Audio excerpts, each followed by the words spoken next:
एक बार की बात है, एक छोटे से गांव में एक मजदूर रहता था। वो रोज मिट्टी खोद कर निकालता, अपने गधे पर लादता और उसे बेच दिया करता था। तो एक बार जब वो मजदूर मिट्टी खोद रहा था, तो मिट्टी खोदते खोदते उसे उस मिट्टी में से एक कीमती हीरा मिलता है। लेकिन उस मजदूर को नहीं पता था कि वो बहुत ही कीमती हीरा है। तो उसने उस हीरे को अपने गधे के गले में बांध दिया। एक दिन जब वो गांव से अपने गधे को लेकर जा रहा था, तो एक सेठ जी थे उसी गांव के, जो उसी गांव में एक छोटी सी किराने की दुकान चलाते थे।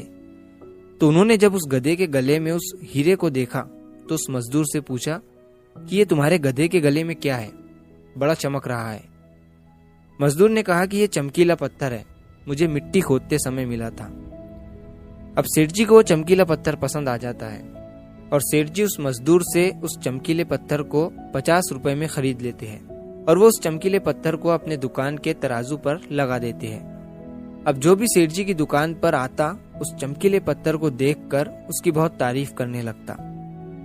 तो एक बार एक जौहरी सेठ जी के दुकान पर आता है और जब वो उस कीमती हीरे को सेठ जी के तराजू पर लटका हुआ देखता है, तो वो जौहरी समझ जाता है कि ये कीमती हीरा है। वो सेठ जी से पूछता है कि ये क्या है और इसे आपने तराजू पर क्यों लटकाया हुआ है। सेठ जी उस जौहरी से कहते हैं कि ये एक चमकीला पत्थर है, मैंने एक मजदूर से 50 रुपए में खरीदा था। वो जौहरी सेठ जी से कहता है कि क्या तुम इस चमकीले पत्थर को मुझे बेचना चाहोगे। सेठ जी उस जौहरी से कहते हैं कि अगर तुम इसे खरीदना चाहते हो तो मुझे 100 रुपए दे दो और इसे ले जाओ। अब वो जौहरी जो था वो बहुत ही कंजूस था। उसने सेठ जी से कहा कि मैं इस चमकीले पत्थर के तुम्हें 80 रुपए दे सकता हूँ, चाहिए तो बोलो, नहीं तो मैं जा रहा हूँ। सेठ जी अपने 100 रुपए पर ही अड़े रहे और वो जौहरी ये सोचकर वहां से चला गया कि आज सेठ जी नहीं मान रहे हैं, कल आऊंगा और सेठ जी को 90 रुपए देकर वो हीरा लेकर चला जाऊंगा। लेकिन हुआ कुछ ऐसा कि उसी दिन शाम के वक्त एक दूसरा जौहरी उसी गांव के रास्ते से जा रहा था और अचानक उसी गांव में उसकी गाड़ी बंद हो जाती है।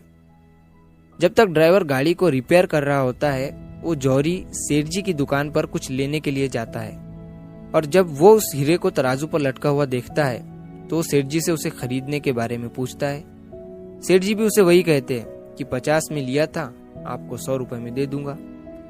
वो जौहरी बहुत होशियार था, उसने एक सेकंड भी वेस्ट नहीं किया और तुरंत सेठ जी को 100 रुपए देकर वो हीरा लेकर वहां से चला गया।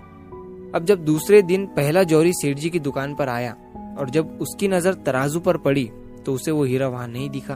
उसने सेठ जी से पूछा कि वो चमकीला पत्थर कहाँ गया। सेठ जी ने कहा कि वो कल तुम्हारे जाने के बाद एक दूसरे साहब आए, उन्हें वो पसंद आ गया और उन्होंने 100 रुपए देकर मुझसे वो खरीद लिया। अब ये सुनने के बाद उस जौहरी को बहुत पछतावा हुआ और उससे गुस्सा भी आया। तो उसने गुस्से में सेठ जी से कहा कि तुम कितने बड़े बेवकूफ हो, वो कोई चमकीला पत्थर नहीं था, बल्कि वो बेशकीमती हीरा था और तुमने उसे 100 रुपए में ही दे दिया।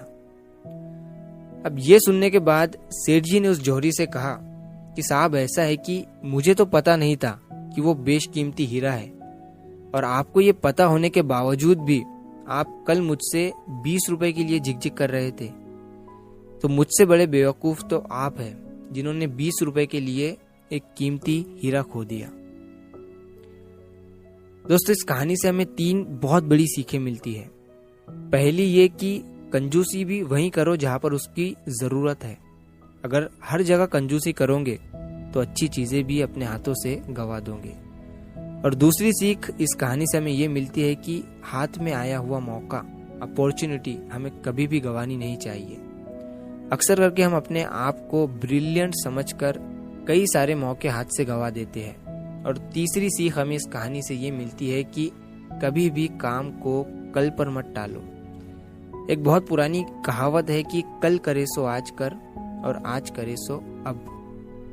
दोस्तों, सही समय कभी नहीं आता है, अभी जो है वही सही समय है। तो अगर आप इस कहानी को और भी लोगों तक पहुंचाना चाहते हो तो इस वीडियो को लाइक करो, ताकि YouTube इस वीडियो को और भी लोगों तक पहुंचाए। और अगर कहानी अच्छी लगी हो तो हमारे चैनल को सब्सक्राइब जरूर करिए। मिलता हूँ मैं अगली बार इसी तरह की कहानी के साथ। तो सब्र करो, शुक्र करो और जिंदगी में आगे बढ़ो।